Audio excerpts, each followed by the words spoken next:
예, 안녕하세요. 바쁜 중에도 이렇게 시간 내주셔서 서울 서밋에 참석해 주셔서 감사드립니다. 특히 많은 세션 중에서 이 세션을 선택해 주셔서 또 더 감사드리겠고요. 사실 이 세션을 준비하면서 걱정을 좀 많이 했습니다. 게임과 미디어 앤 엔터테인먼트를 하나의 세션에서 이야기하는 것이 이제 첫 번째 시도이기 때문입니다. 하지만 많은 분들이 들어와 주셔서 정말 감사드리겠고요. 예, 오늘 제가 그 세션을 준비하는 데 있어서 참석자들을 생각을 해봤습니다. 그래서 여기에 오신 분들은 게임사나 미디어 앤 엔터테인먼트사에 재직하시면서 AWS나 생성형 AI를 통해서 사내 업무나 대외 서비스를 혁신하기 위한 아이디어를 얻으러 오신 것으로 저는 이해를 하고 있습니다. 그래서 제가 오늘 준비한 세션은 어떤 주제를 깊이 있게 들어가기보다는 여러 가지 다양한 혁신 사례들을 공유함으로써 여러분들이 현업에 가셔서 그 아이디어를 실행할 수 있게끔 하는 것이 제 세션의 목표가 될 것 같습니다. 여기서 더 자세한 내용을 원하시거나 또 현업에서 적용하실 때 도움이 필요하시면 담당 AWS 어카운트팀에 요청을 하시면 저희들이 지원을 해드리도록 하겠습니다. 오늘 크게 토픽은 세 가지로 나눠서 설명을 드리려고 합니다.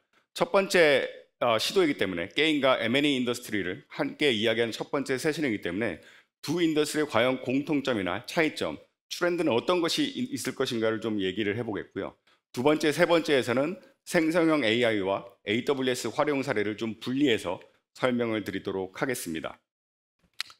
예, 게임과 M&A 인더스트리, 사실 뭐 다른 인더스트리라고 생각하시는 분들이 훨씬 많을 것 같습니다. 그래서 한번 공통점인가 차이점을 잠시 한번 이야기해 보도록 하겠습니다. 일단 두 인더스트리는 크리에이티브한 스토리텔링이 중요한 IP 기반의 컨텐츠 기반 산업이라는 것이 제가 봤을 땐 가장 중요한 공통점인 것 같습니다. 기업이 아니라 소비자의 만족도나 몰입감이 중요한 것도 두 인더스트리의 가장 큰 공통점일 것 같고요. 그 다음에 디지털 기술에 대한 의존성이 높다는 부분들, 그 다음에 글로벌 시장을 지향하고 빠른 트렌드의 변화를 따라가야 하는 것들이 이 두 인더스트리가 가진 공통점이라고 생각을 합니다. 하지만 차이점도 좀 꽤 많죠. 첫 번째로 콘텐츠 제작 주기 및 과정인데요. 게임은 라이브 옵스라는 용어가 있습니다. 게임을 완성품으로 만들어서 끝내는 것이 아니라 계속 업데이트를 통해서 유지 발전시켜 나가는 것이 라이브 옵스의 행태이죠. 반대로 미디어는 중간에 컨텐츠가 누출이 되면 큰일이죠. 예, 완성된 다음에 한번 그 출시를 하고 그 결과를 기다리는 것이 미디어 산업의 콘텐츠 제작 주기 및 과정일 것입니다. 사용자 상호작용도 미디어는 좀 일방성이 강하죠. 하지만 게임은 온라인 게임 같은 경우는 양방향성이 상대적으로 높다라고 볼 수도 있을 것 같습니다.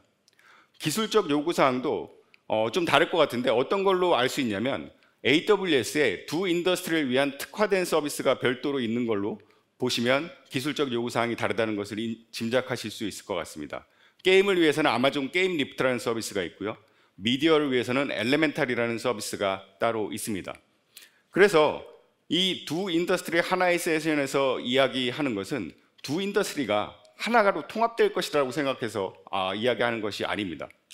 그와 반대로 M&E의 IP가 게임으로 발전하고 게임의 IP가 M&E의 영화나 드라마로 발전함으로써 두 개의 큰 인더스트리가 크리에이티브한 디지털 엔터테인먼트 인더스트리로 이야기될 수 있다라고 생각이 돼서 하나의 세션에서 이야기하는 걸로 보시면 될 것 같습니다. 에픽의 포트나이트 케이스를 사례로 들 수 있을 것 같습니다. 이 포트나이트라는 게임에서는 에미넴, 스눕독 같은 유명 가수가 콘서트를 게임 안에서 했고요. 1000만이 넘는 게임 플레이어가 같이 콘서트를 즐겼습니다. 수백만 명의 사용자가 스트리밍으로 그 콘서트를 참여했고요. 뉴욕의 타임스퀘어에서는 또 모여서 오프라인으로 모여서 그 콘서트를 관람을 했죠. 바로 에픽은 이런 사용자 다양한 매체를 지원을 통해서 자신의 IP로 기존보다 더 광범위한 사용자한테 IP를 확장해서 접근하는 그런 효과를 올렸다고 볼 수가 있겠습니다. 이런 케이스는 단지 에픽의 케이스만 있는 건 아닐 것 같습니다. 다들 아시다시피 라이엇의 리그 오브 레전드는 아케인이라는 드라마로 또 히트를 쳤죠. 반대의 경우도 많습니다. 예, 넷플릭스는 기존에 보는 플랫폼에서 참여형 플랫폼으로 전략을 수정해서 시장에 접근을 하고 있고요. 자신의 강점이 있는 TV 플랫폼의 사용자들을 게임 쪽으로 같이 또 흡수하려는 새로운 유형의 사회적 컨텐츠를 생성하기 위해서 노력하고 있습니다. 그런 일환으로 스퀴드 게임이라는 오징어 게임이라는 드라마를 게임화했고요. 바로 아마존 게임 리프트 서비스를 이용해서 드라마 콘텐츠를 게임으로 확장한 사례를 볼 수가 있겠습니다.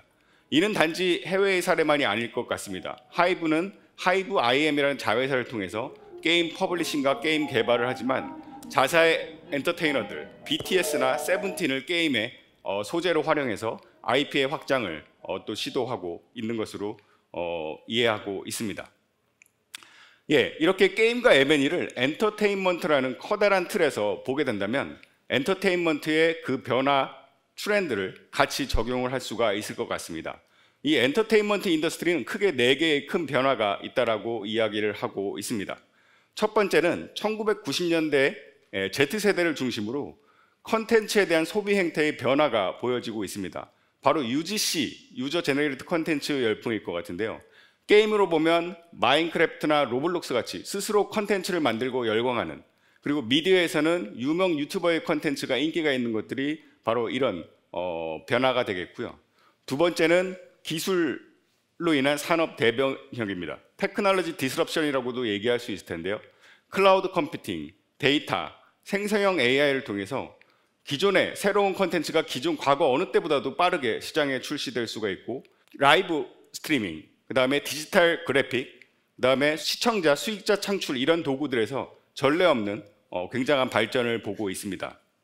바로 이 두 가지 요소가 결합되면서 몰입형 개인화된 경험이 강화되고 있다는 것도 특징인데요. 앞서 말씀드렸던 포트나이트 케이스도 그거에 해당될 것 같고요.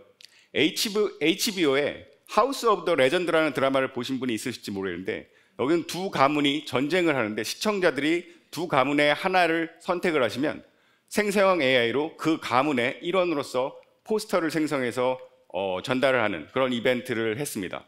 바로 이런 것들이 몰입형 개인화된 경험이 강화되는 그런 추세의 하나의 예로 볼 수가 있겠고요. 네 번째로 가장 중요한 것은 앞서 이야기 드린 자사의 IP를 다중 도메인으로 확장하는 것입니다. 웹툰이 드라마가 되고 드라마가 게임이 되고 게임이 스포츠, e스포츠로 확장하는 이런 것들이 앞으로도 계속 보일 거라고 생각이 됩니다. 하지만 엔터테인먼트 인더스트리에도 어려움들은 있죠. 첫 번째가 치열한 글로벌 경쟁입니다. 그리고 제작 단가의 급격한 상승도 고객들이 많이 힘들어하고 있는 것이고요. 그 다음에 글로벌 협업의 필요성이 계속 증가하는 부분들, 빠른 트렌드의 변화들이 엔터테인먼트 인더스트리 가지고 있는 어려움 중에 하나일 것 같습니다. 하지만 여전히 기회는 존재하죠. 인더스트리에서 2028년에 4,700조 원의 시장이 될 거라고 예측을 하고 있습니다. 이런 예측은 58억 명의 모바일 사용자 계속 증가하고 있죠. 이 사람들의 근간이 됩니다. 언제 어디서나 콘텐츠를 소비할 수 있는 준비가 된 사람들이죠. 그 다음에 47%가 되는 2010년도 이후에 태어난 알파 세대들, 태어날 때부터 스마트폰과 태블릿이 익숙한 2세대가 이런 변화들을 가속화하고 있다고 이야기하고 있습니다. 마지막으로 주간 사용자, 주간 게임 사용자는 35억 명이나 됩니다.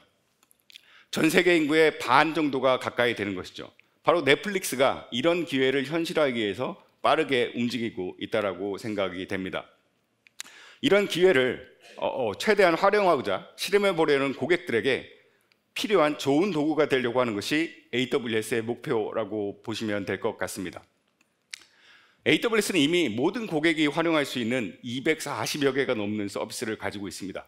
그 중에서도 게임과 M&E 고객을 위한 전문 서비스가 또 있죠.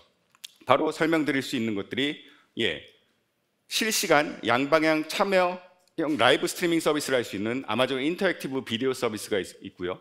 온디맨드 라이브 스트리밍 콘텐츠를 클라우드를 통해서 컨트리뷰션하고 패키지하고 딜리버리할 수 있는 엘레멘탈 서비스가 또 제공되고 있습니다.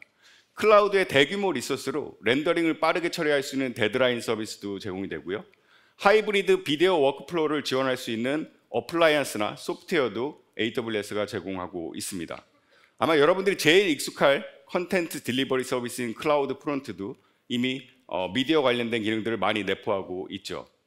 광고 비즈니스에서 많이 사용될 수 있는데 산재된 데이터들을 안전하게 공유하고 협업할 수 있는 서비스들도 제공되고 있고, 마지막으로 멀티플레이어 온라인 게임을 비용 효율적으로 서비스할 수 있는 아마존 게임 리프트 서비스도 제공되고 있습니다. 이런 모든 사례들을 오늘 시간에 다 설명드리기는 시간이 부족하기 때문에 일부분만 소개시켜 드릴 텐데요. 이런 각각의 서비스의 사례가 궁금하신 분들은 AWS의 웹사이트에 가면 그런 사례들이 굉장히 자세하게 소개되어 있습니다. 관심 있는 서비스들은 한번 찾아가서 보시기를 권고를 드리겠습니다. 앞서 말씀드린 엔터테인먼트 트렌드에서의 기술적인 대변혁을 얘기하는데요. 기술적인 대변혁의 주인공은 아마도 생성형 AI일 것 같습니다. 아마 IT 생활을 오래 하신 분들은 아직도 생성형 AI에 대해서 의구심을 가지고 계신 분들이 있을 것 같습니다. 메타버스도 그랬고요. 블록체인도 그랬고요. 그 다음에 1990년대 LG, 아니죠. 그때는 이제 금성이죠. 골드스타. 그때 기사를 찾아보시면 1990년대 기사에 모든 가전에 인공지능을 넣겠다라는 기사도 있습니다. 하지만 아무도 기억하고 있지 않죠. 잠깐 개인적인 얘기를 드리자면 저도 90년대 무인주행을 연구해서 현대자동차에 입사를 했었습니다. 근데 포기했죠. 무인주행은 안 될 거다라고 그 업계를 떠났습니다. 지금 저를 자책하지는 않습니다. 왜냐하면 제가 그때 사용했던 고사양 최첨단 시스템이 32MB 200MHz 싱글코어 펜티엄 프로세서였기 때문이죠. 예. 30년이 지난 지금은 세상이 완전히 달라졌죠. 데이터의 사이즈도 장난이 아니고요. 수만 장의 GPU로 AI 모델을 학습을 하고 있습니다. 수천만 배, 수억 배 똑똑한 AI 모델을 만들 수 있죠. 그래서 과거 2년 동안의 발전이 문제가 아니라 앞으로의 발전이 사람들은 굉장히 궁금해하고 있습니다. 얼마나 더 빨리 발전할 것인가. 그 다음에 또 하나 재미난 토픽은 AI가 개발자를 대체하겠다라고 하는데 언제쯤 그게 가능할 것인가, 이런 얘기들 많이 하실 것 같습니다.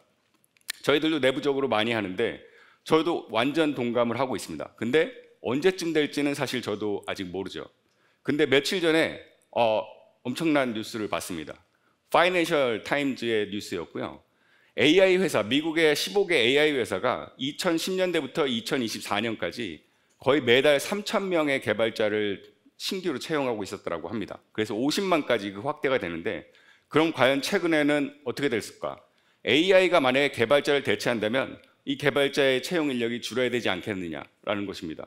그래서 그 분석 기사에서 얼마로 줄었을까? 여러분들은 얼마나 줄었을까로 생각하십니까? 반? 3분의 1? 10분의 1? 그래프를 봤는데 제로로 줄었습니다. 지금 신규 채용은 미국의 15개 AI 기업에서 제로로 줄었다고 합니다. 그러니까 더 이상의 신규 채용을 하지 않는 거죠. 그래서 이런 것들이 아마 다른 인더스트리로 계속 확대될 거라고 예측이 되고 굉장히 또 빨리 올 거라고 생각이 됩니다. 과연 2년 동안 얼마나 생성형 AI가 발전을 했는가를 한번 좀 보도록 하겠습니다. 2023년 초반에 저렇게 간단한 흙먼지 낀 낡은 야구공 클로저, 이런 프롬프트를 했을 때 저는 그때 놀랐습니다. 와, 이게 된다고? 라고 생각했는데 사실 프로덕션에 쓰기에는 부적절하죠. 야구공이 불량품입니다. 예, 저런 야구공은 없죠. 근데 2년도 채 되지 않아서 똑같은 프롬프트를 줬을 때 정말 프로덕션에 쓸 수 있는 이런 것들이 나오게 되는 것이 현실인 것 같습니다. 하나만 더 보죠. 노을 배경 레일 위 3개의 오렌지. 저는 이걸 딱 보고 말귀를 이제는 못 알아듣는다라고 생각을 했습니다. 뭐 다른 노을 뭐 이런 거 다 없고요. 3개의 오렌지만 있는데 질감도 약간 조금 이상하죠. 요즘 모델은 어떤가 볼까요? 이제부터 말귀를 정확하게 알아듣는 것 같습니다. 강렬한 노을 배경 위에 레일 위에 질감도 다 다른 현실적인 질감을 가진 이런 레몬 3개가 있는 것을 보실 수가 있을 것 같습니다. 바로 이런 생성형 AI 발전에 기반해서 엔터테인먼트 분야에서는 일반 기업보다 훨씬 더 다양하고 그다음에 난이도 높은 생성형 AI 활용 시나리오가 있다라고 봅니다. 일반 기업에서는 주로 텍스트 위주로 사용할 텐데요. 하지만 엔터테인먼트 기업에서는 비디오, 오디오 등의 활용 사례가 메인이 될 수밖에 없죠. 지금 제가 한 5가지 정도의 활용 사례를 나열했는데 이거보다 훨씬 더 많을 거라고 보여집니다. 이미지 및 동영상 생성은 아마 지금 샘플로도 잠깐 보여드렸고요. 현지화는 아마 주로 번역이 될 것 같습니다. 하지만 번역이라는 것이 단지 텍스트만은 아닌 것 같습니다. 저희 지금 바깥쪽에 데모를 보이고 있는 슈퍼톤이라는 회사가 있는데요. 저희 파트너이기도 하고 하이브의 자회사이기도 합니다. 여기 가서 데모를 보시면 예를 들면 미국 배우 탐 크루즈, 요즘에 이제 영화 또 하나 개봉한다고 한국에도 방문했는데 이 탐 크루즈가 한국말을 유창하게 하고 일본어를 유창하게 하는 데모를 보실 수도 있을 것 같습니다. 1인치 정도 되는 장벽을 뛰어넘으면 여러분들이 훨씬 더 많은 영화를 즐길 수 있다. 이게 바로 봉준호 감독이 골든 글로브에서 소감으로 발표한 내용인데요. 이제는 자막 없이도 배우의 연기를 자연스럽게 현지어로 볼 수 있는 시대가 올 것 같습니다. 비디오 의미 이해는 굉장히 다양한 시나리오가 있습니다. 심플하게 10시간의 동영상을 10분으로 줄여줘 라는 케이스도 있을 것 같고요. 그 다음에 뭐 광고를 끼워넣는 애드 브레이크 포인트를 찾는데 여태까지는 사람들이 했다면 생성형 AI가 씬을 인식하고 여기에 광고를 넣으면 광고 효과가 좋을 것 같습니다. 시청자의 경험도 해치지 않습니다. 이런 것들을 해줄 수도 있겠고요. 그 다음에 비디오 검색도 가능하죠. 내가 좋아하는 배우의 로맨스 장면을 찾아줘. 내가 좋아하는 스포츠 장면의 하이라이트를 찾아줘. 이런 검색들이 다 가능한 것이 비디오 의미 이해 분야일 것 같습니다. 게임 개발도 굉장히 폭이 넓죠. 게임 개발을 코딩을 어시스트하는 것부터 사람과 같은 NPC를 개발하는 거, 그 다음에 이미지, 동영상 같은 애시스트를 생성하는 모든 것들이 다 게임 개발의 영역에 들어갈 것 같습니다. 첫 번째 사례로 저희가 보여드리고 싶은 것은 아마존에서 제품 판매하시는 분들이 생성형 AI를 이용해서 손쉽게 동영상 광고를 생성하고 게시할 수 있는 서비스를 만든 사례입니다. 보시면 매출이 잘 안 나가는 것 같죠? 이제 제품의 광고를 좀 바꿔보자라고 생각하고 동영상 광고를 하려고 합니다. 그래서 제품을 선택하고 그 제품에 대해서 동영상 광고를 만들어줘. 이렇게 몇 번을 클릭을 하면 생성형 AI가 제품의 설명서를 읽고 저렇게 동영상을 알아서 만들어줍니다. 별거를 할 것도 없죠. 그리고 광고를 게시하고자 하시는 분들은 텍스트가 마음에 안 든다 그러면 그런 것들을 수정해서 바로바로 광고를 게시할 수 있도록 하는 서비스가 현재 가능한 서비스가 되고 있습니다.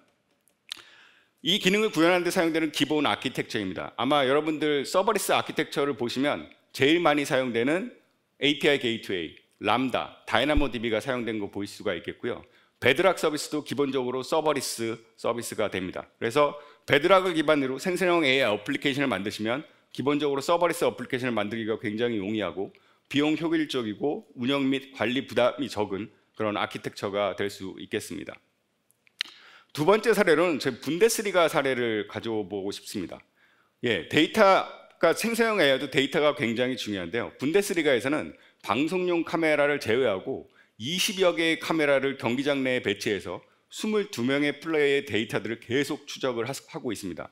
그런 데이터를 기반으로 생성형 AI를 통해서 인사이트를 추출해서 저렇게 시청자들한테 제공을 하고 있고요. 한번 어떻게 분데스리가에서 하고 있는지 데모 영상을 보도록 하겠습니다.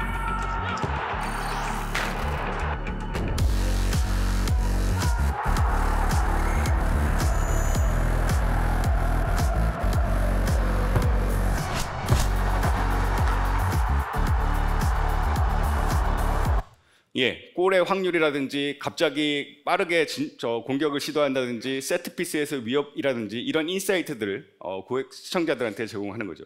사실 분데스리가는 굉장히 격한 경쟁에 처해 있습니다. 여러분들이 아시다시피 손흥민이 있는 프리미어리그, 이강인이 있는 리그앙, 세리에, 라리가 등과도 경쟁을 하죠. 사실 단지 앱이 이런 경쟁에서 엄청난 우위를 주지는 않을 것 같습니다. 하지만 수백만의 사용자에게 자신이 좋아하는 팀, 플레이어 위주의 소식을 개인화해서 사용자 인게이지먼트를 높일 수 있다면 되게 좋은 거죠. 그래서 분데스리가에서는 이런 개인화를 통해서 17%의 앱 증가와 67%의 컨텐츠 소비 증가를 확인했다라고 얘기를 하고 있습니다. 그리고 앞서 데이터를 많이 모은다고 했는데 이를 통해서 빠르게 결과를 제공할 수도 있습니다. 이게 사람으로는 불가능할 텐데요. 생성형 AI를 통하면 브로드캐스트 시그널보다 데이터가 더 빠르다라고 얘기를 하고 있습니다. 데이터 생성형 AI가 플레이어의 사진도 데이터베이스에서 가져오고 컨텍스트도 이렇게 빠르게 제공하는 것들을 보실 수가 있습니다.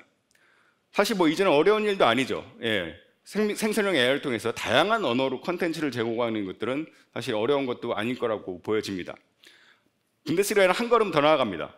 단지 언어의 다변화만 추구한 것이 아니라 세대에 따른 다변화도 개인화도 쉽게 추구할 수 있다는 걸 알고 추구한 거죠. 왼쪽은 여러분들이 봤을 때 왼쪽은 전통적인 저널리스트 스타일이고요. 오른쪽은 젊은 세대를 위한 브로 스타일이라고 얘기를 하고 있습니다. 사실 저것도 영어 네이티브가 아니기 때문에 좀 다른 건 알겠지만 잘 모르겠어서 생성형 AI한테 부탁을 해봤습니다. 어감을 잘 살려서 한국어로 번역해줘. 예, 왼쪽 보시면 기라시가 교착 상태를 깼습니다. 아데이엠의 정확한 패스를 받은 그가 12m 거리에서 정확하게 골을 성공시켰습니다. 흔히 보던 기사죠. 오른쪽엔 굉장히 재밌습니다. 와, 기라시 미쳤다. 12m 거리에서 완전 끝내주게 박아넣었어. 야, 어시스트 찍고 도르트문트는 예, 분위기 쩌네. 뭐 이런 좀 과한가요? 하여튼 분데스리가도 이런 개인화를 계속적으로 테스트하면서 고객 반응을 보고 발전시키고 있다고 보시면 될 것 같습니다. 오늘 오후에는 SBS 플레이의 서비스의 개인화 혁신에 대한 내용을 들어보실 수가 있겠습니다. AI 서비스를 이용해서 개인화를 도입하고 향후 생성형 AI로 확대하려고 하시는 스토리를 상세하게 들으실 수 있겠습니다. 다음은 미디어 관리 부분을 좀 이야기해 보고자 합니다. 그림을 보시면 관리가 안 되는 책들이 도서관처럼 깔끔하게 관리된 형태로 되는데요. 이게 미디어에서는 무엇을 의미한다고 보실 수 있을까요? 저는 이것 미디어에서 메타데이터라고 봅니다. 풍부한 메타데이터가 있어야 오른쪽 그림에서처럼 깔끔하게 보이는 모습이 논리적으로 될 수 있다고 보는 거죠. 이렇게 됨으로써 검색이 가능해지고 이 활용이 높아지는 겁니다. 하지만 지금 현재는 대부분의 것들을 사람으로 하기 때문에 제약사항이 굉장히 크죠. 예, 이런 작업을 자동화하기 위해서 AWS에서는 미디어 투 클라우드라는 솔루션을 만들었습니다. 고객들이 편하게 몇 번의 클릭만으로 배포를 하실 수도 있고 오픈소스로 제공하기 때문에 여러분들의 기호에 맞게 커스터마이징 할 수가 있습니다. 그래서 여러분의 콘텐츠 라이브러리를 클라우드로 올리기만 하면 여러 AI 서비스를 실행해서 콘텐츠가 검색이 가능해서 재사용이 가능한 형태로 바꿔주게 됩니다. 이 솔루션으로 생성된 메타데이터를 여러분들이 가지고 계신 미디어 애시 매니지먼트 시스템에 통합하실 수도 있겠죠. 예, 이 솔루션을 배포하고 동영상이나 이미지, 문서 등을 업로드하면 자동으로 분석해서 메타데이터를 생성해 줍니다. 이후에는 사용자는 동영상처럼 질문만 검색하면 됩니다. 패션에 관심 있을 사람에게 어필할 수 있는 컨텐츠 있어? 라고 질문을 던지자 저렇게 답을 해주죠. 그리고 그 중에서 링크를 클릭하게 되면 그 동영상에 대한 상세한 내용을 보여줍니다. 해당 동영상의 요약 내용도 볼 수 있고요. 어떤 셀러브리티들이 어디에 나오는가, 그 다음에 광고를 삽입할 수 있는 애드 브레이크 포인트는 어딘가들을 보여주는 것들이 그냥 미디어만 올리면 자동적으로 생성형 AI를 통해서 다 분석해서 제공해 줄 수가 있습니다. 이런 생성형 AI를 이용한 이미지 및 비디오 이해 시나리오를 게티 이미지 코리아에서 적용한 사례를 오늘 오후에 상세하게 들으실 수 있겠습니다. 기존의 키워드 검색의 한계를 넘어서 자연어 검색으로 원하는 이미지나 동영상을 빠르게 검색할 수 있는 서비스를 생성형 AI로 어떻게 구현했는지를 들으실 수 있겠습니다. 생성형 AI 마지막 사례로 게임에서의 사례도 얘기를 해보도록 하겠습니다. 작년에 게임존 AWS에서 발표해 주신 사례고요. 핵인에서는 게임 플레이의 몰입도를 향상하기 위해서 정적인 NPC에 생성형 AI를 도입했습니다.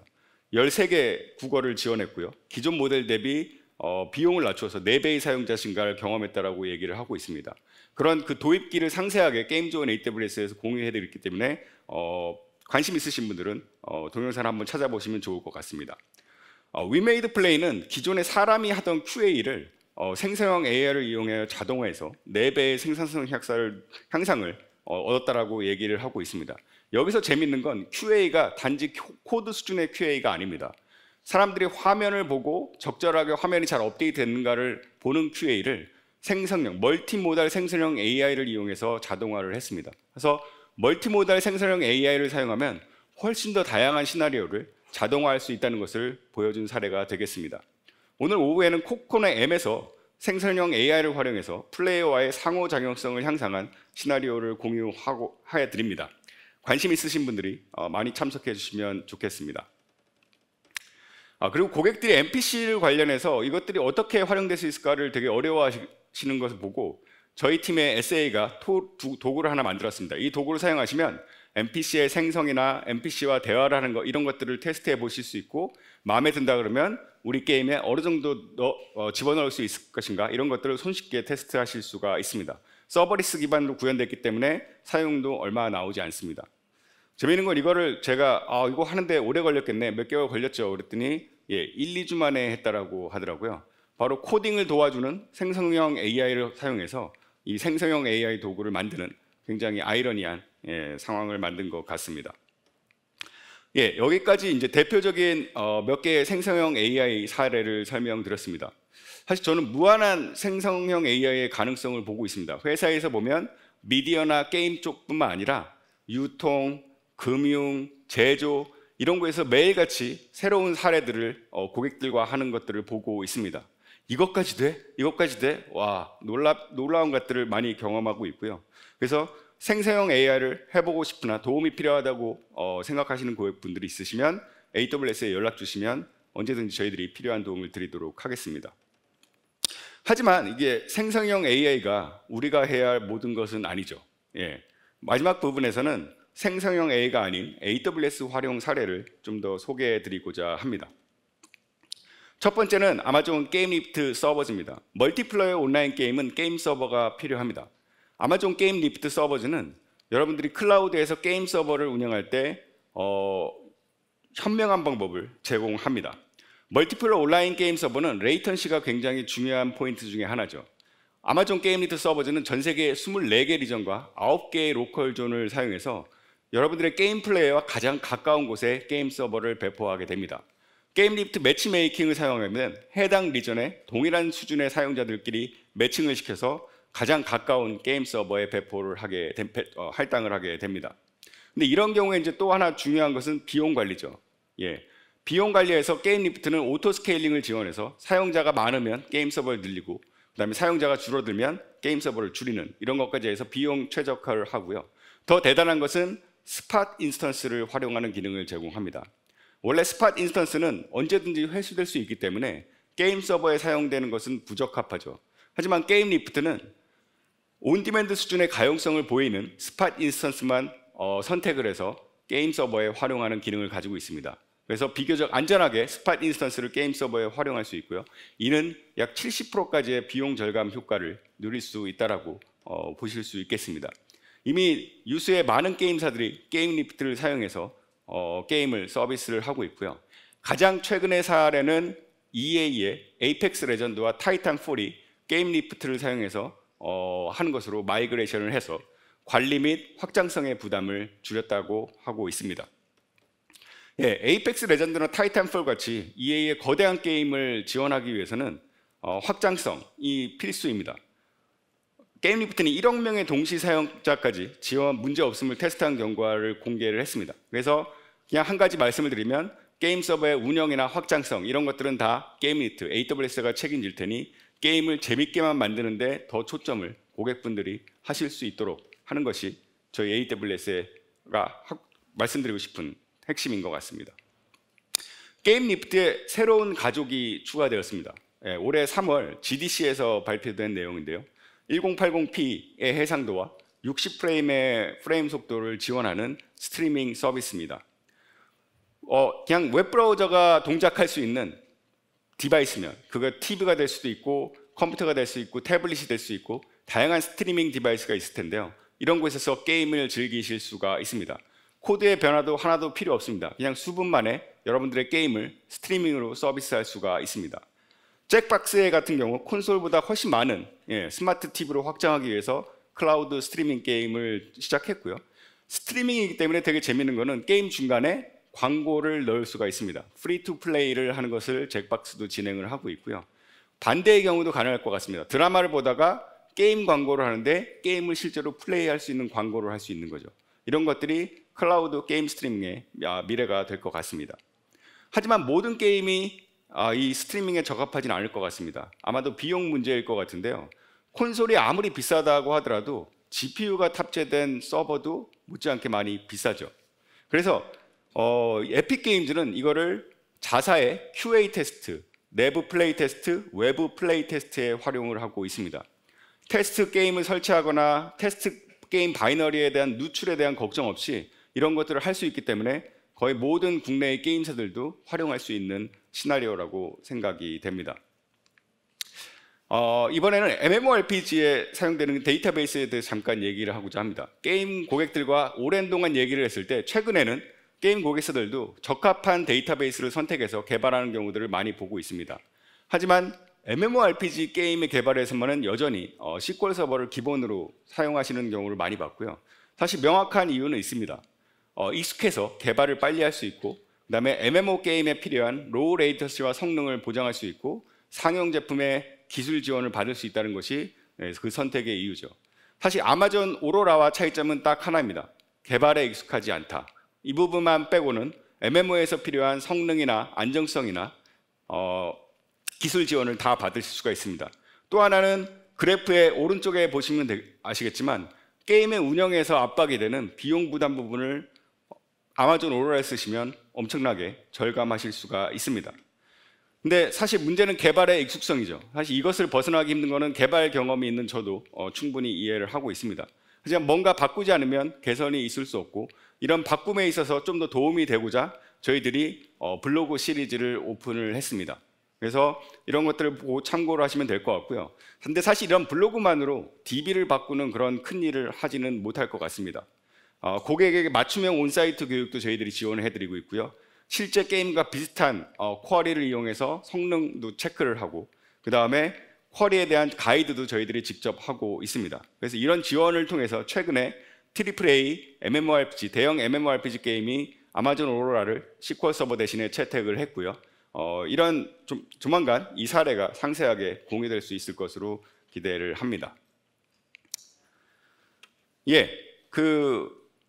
데이터베이스를 이야기했고, 이번에 한번 컴퓨트로 넘어가 보겠습니다. 아마존은 성능과 전력 효율성을 극대화할 수 있는 클라우드 최적화 프로세스를 필요로 했고요. 고객들이 인텔이나 AMD 말고도 더 다양한 프로세서에 대한 선택 옵션을 갖는 것을 원했습니다. 그래서 탄생한 것이 AWS 그래비톤이 될 것 같습니다. 동급의 x86 인스턴스보다 서버보다 20%의 비용 절감, 최대 20%의 비용 절감 효과가 있겠고요. 그 다음에 에너지 소비도 최대 60%가 절감이 됩니다. 그 다음에 작년 리인벤트에서 발표를 했죠. 최근 2년간에 저희들이 증설을 할 때 50% 이상을 그래비톤으로 했습니다. 이 말은 이제 그래비톤은 단순히 테스트 용도가 아니라 대중화된 프로덕션의 용도라고 보실 수가 있을 것 같습니다. x86 아키텍처가 아니기 때문에, 근데 워크로드가 별도로 그래비톤 프로세서를 지원을 해야 됩니다. AWS의 매니지 서비스는 대부분 그래비톤 프로세서를 지원하기 때문에 고객들이 클릭 몇 번으로 바로 그래비톤을 사용하실 수가 있습니다. 하지만 대부분의 다른 것들은 고객들이 더 신경을 써주셔야 됩니다. 다행히도 게임이나 렌더링에서 많이 사용되는 언리얼은 이미 그래비톤을 지원하고 있습니다. 그래서 에픽게임즈는 이미 포트나이트라는 게임을 그래비톤 프로세스 위에서 수행하고 있죠.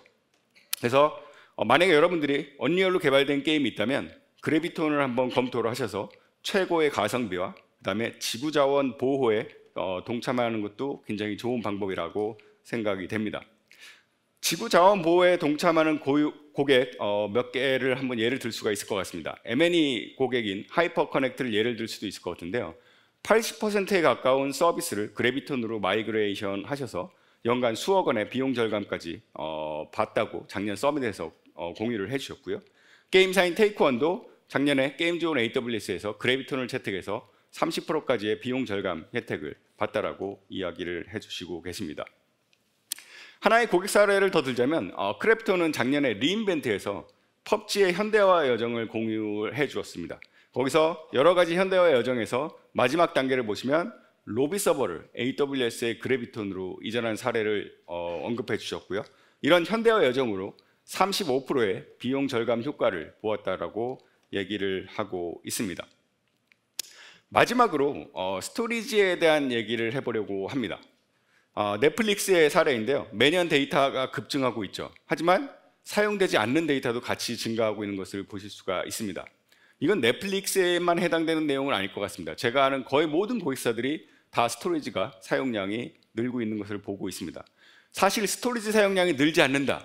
이거는 정말 더 심각한 문제라고 보여집니다. 비즈니스가 정체되어 있을 가능성이 더 높기 때문이죠. 그래서 어찌 보면 스토리지 사용량 증가는 굉장히 자연스러운 현상이라고 볼 수 있을 것 같습니다. 하지만 컨텐츠의 또 특성은 막 생성됐을 때는 접근 빈도가 높지만 시간이 지나면 접근 빈도는 낮아지고 가치도 낮아지는 것을 많이 보죠. 지금 이 데이터는 넷플릭스의 데이터이지만 실제 이 모든 데이터는 거의 모든 기업에 약간의 차이만 있지 비슷한 결과를 가지실 거라고 생각을 합니다. 또 하지만 삭제할 정도로 무가치하지만은 않은 이런 딜레마가 스토리지 관리에 있는 것 같습니다. 아마존은 이런 스토리지 사용의 특성을 이해하고 다양한 스토리지 티어를 제공하고 있죠. 고객의 비용을 최적화하면서 스토리지를 확장할 수 있도록 지원하고 있습니다. 자동 티어링 관리 기능도 있지만 사실 비용 효과를 극대화하기 위해서는 고객의 컨텐츠의 특성에 맞게 어떤 티어를 사용해야 하는가를 관리를 고객분들이 적극적으로 구현해 주는 것이 좋습니다. 넷플릭스는 자체 스마트 스토리지 알고리즘으로 S3의 다양한 티어를 컨텐츠의 수명에 맞게 사용할 수 있도록 개발을 하였죠. 저희들이 공유 책임형, 쉐어드 리스판서빌리티를 많이 이야기를 합니다.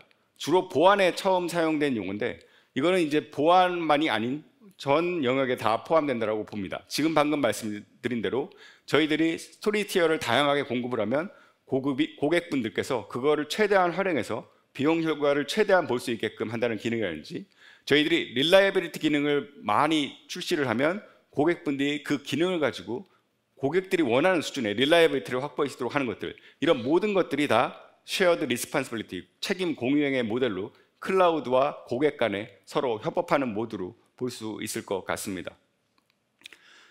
노란 그래프가 그냥 아무 생각 없이 편하게 스토리지를 사용했을 때의 비용 그래프가 될 것이고요.